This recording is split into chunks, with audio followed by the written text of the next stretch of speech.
एक सुनसान रात की 2:17 पे पेंसिल्वेनिया के छोटे से टाउन मैब्रुक में एक ही क्लास के 17 बच्चे अपने अपने घरों से निकलकर अंधेरे में गुम हो जाते हैं। सुबह होते ही उनकी टीचर जस्टिन स्कूल पहुंचती है, लेकिन क्लास में सिर्फ एक बच्चा बैठा होता है। पुलिस की जांच शुरू होती है। जस्टिन और एलेक्स से पूछताछ होती है, लेकिन किसी को नहीं पता कि बाकी बच्चे कहाँ गए। मामला रहस्यमय है और स्कूल बंद कर दिया जाता है। 30 दिन बाद स्कूल फिर खुलता है। फिर एलेक्स को दूसरी क्लास में भेज दिया जाता है और प्रिंसिपल मार्कस जस्टिन को छुट्टी पर भेज देता है। पूरा कस्बा अब जस्टिन पर शक करने लगता है। बदनाम और टूट चुकी जस्टिन शराब में डूबने लगती है और अपने शादीशुदा एक्स बॉयफ्रेंड व पुलिस ऑफिसर पॉल के साथ एक रात बिताती है। अब उसे अजीब अजीब सपने आने लगते हैं, गुमशुदा बच्चों के और रहस्यमय औरत के। जस्टिन कई बार एलेक्स से मिलने की कोशिश करती है, लेकिन प्रिंसिपल मना कर देता है। वो एलेक्स के घर भी जाती है, लेकिन घर के सारे शीशे अंदर से अखबारों से ढके हुए हैं। एक छोटे से छेद से झांक कर वो देखती है कि एलेक्स के माता पिता सोफे पर बिल्कुल स्थिर बैठे हैं, जैसे किसी ने उन्हें फ्रीज कर दिया हो। अब जस्टिन की नज़र हर वक्त उसी घर पर रहती है। गाड़ी में बैठकर वो दिन रात वहाँ निगरानी करती है। एक रात जब वो गाड़ी में सो रही होती है, तब एक औरत चुपचाप बाहर आती है, उसकी गाड़ी में बैठती है और उसके बालों का एक गुच्छा काट लेती है। उधर लापता बच्चों में से एक का बाप आर्चर पुलिस की नाकामी से तंग आकर खुद जांच शुरू करता है। सीसीटीवी फुटेज देखकर वो एक नक्शा बनाता है और अंदाजा लगाता है कि बच्चे किस जगह पर जाकर मिले होंगे।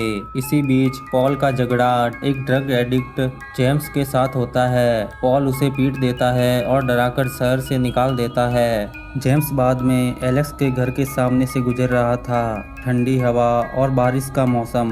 तब उसे एलेक्स का घर दिखाई दिया और इस घर को देख जेम्स को लगता है अंदर कोई नहीं होगा और चोरी करने के लिए वो पाइप से होते हुए घर के अंदर चला जाता है। मस्त मौला वो चोरी के लिए सामान ढूंढने लगा, लेकिन तभी उसे एलेक्स के माता पिता दिखाई देते हैं, जिन्हें देखकर वो बहुत डर जाता है। लेकिन वो जेम्स को चोरी करता हुआ देखने के बाद भी कोई हरकत नहीं करते हैं। जेम्स भी इन दोनों को इग्नोर कर देता है और नीचे तहखाने में जाता है। तब उसे बहुत सारे छोटे बच्चे दिखाई देते हैं। जेम्स उनको देखता है तो उसकी फटकर हाथ में आ जाती है। फिर वो जल्दी से घर के बाहर निकलता है और वहां से भागकर स्टोर के अंदर जाता है। तब वहां एक पोस्टर लगा होता है, जिसमें गुमशुदा बच्चों की तस्वीरें और उनको ढूंढने वाले के लिए $50,000 का इनाम छपा होता है। जेम्स पुलिस वालों को इन्फॉर्म करने के लिए जाता है, लेकिन पुलिस को बताने से पहले ही पॉल उसके पीछे पड़ जाता है, क्योंकि वो उसको दोबारा इस शहर में नहीं देखना चाहता। जेम्स पॉल को देखने के बाद जंगल की ओर भागता है। जंगल में भागते भागते जेम्स एक अजीब औरत को देखता है और डर के मारे जंगल में बने अपने कैंप के अंदर छुप जाता है, लेकिन पॉल उसे पकड़ लेता है। तब वो पॉल को लापता बच्चों के बारे में बताता है। फिर पॉल और जेम्स दोनों उस घर के वहां जाते हैं। जेम्स गाड़ी के अंदर बैठा रहता है, लेकिन पॉल घर के अंदर चला जाता है और पूरे दिन घर के अंदर बंद रहता है। रात होने पर वो दोबारा बाहर आता है, लेकिन इस बार उसका बिहेवियर बदल चुका होता है। वो जेम्स को घसीटकर दोबारा अपने साथ उस घर के अंदर ले जाता है और खुद भी उस घर के अंदर फंसा रहता है। अब कहानी में आती है ग्लैडिस, एलेक्स की आंटी। पुलिस वेलनेस चेक करने पहुंचती है तो वो कहती है सब ठीक है, लेकिन सच कुछ और होता है। ग्लैडिस एक खतरनाक जादुई रिवाज करती है, खून, लकड़ी की टहनी और इंसानी बाल का इस्तेमाल करके, और प्रिंसिपल मार्कस को अपने कब्जे में ले लेती है और उसी के दोस्त को उसके हाथों से मरवा देती है। फिर वो लकड़ी पर जस्टिन का बाल लपेटकर उसे तोड़ देती है। इसके बाद मार्कस जस्टिन को मारने के लिए निकल जाता है। उधर आर्चर जस्टिन से मिलता है और अपने बच्चे के लिए उसको दोषी ठहराता है। तभी तेज भागते हुए मार्कस जस्टिन के पास पहुंचता है और उसे मारने वाला होता है, लेकिन आर्चर बीच में आकर उसे बचा लेता है। लेकिन मार्कस रुकने का नाम नहीं लेता है। जस्टिन जल्दी जल्दी गाड़ी में बैठकर वहां से निकल जाती है, लेकिन मार्कस उसका पीछा नहीं छोड़ता। आर्चर भी गाड़ी स्टार्ट करके उनके पीछे जाता है, लेकिन थोड़ी ही दूर मार्कस गाड़ी के चपेट में आता है और उसका काम तमाम हो जाता है।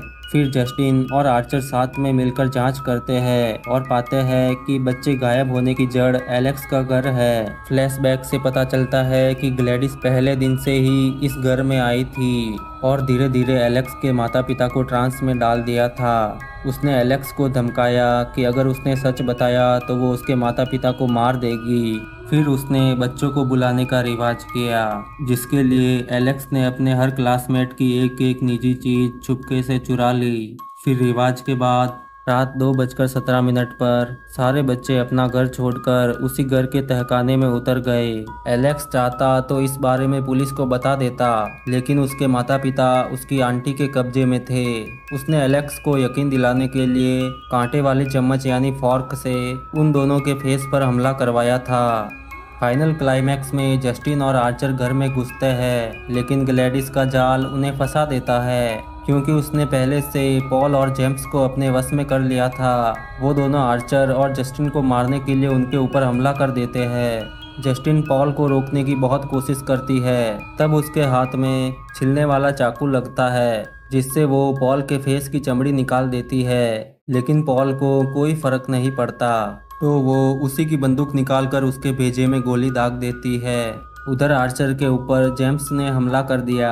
वो उसे मुक्का मार के बार बार नीचे गिराता है, लेकिन वो दोबारा उठ खड़ा होता है क्योंकि उसे कोई दर्द महसूस नहीं होता है। वो आर्चर का गला पकड़ लेता है और उसे मारने वाला होता है, लेकिन तभी जस्टिन बंदूक से गोली चलाकर जेम्स को मार देती है और आर्चर की जान बचा लेती है। इसके बाद जस्टिन पॉल की लाश के पास जाती है और बहुत दुखी होती है और आर्चर नीचे तहखाने में जाता है और बच्चों का चेहरा देखते हुए अपनी बेटी को ढूंढने की कोशिश करता है, लेकिन उसके सामने एलेक्स की आंटी आ जाती है जो उसे काबू में करके जस्टिन को मारने के लिए भेज देती है। लड़ाई के बीच एलेक्स के ऊपर उसके ही माता पिता हमला कर देते हैं।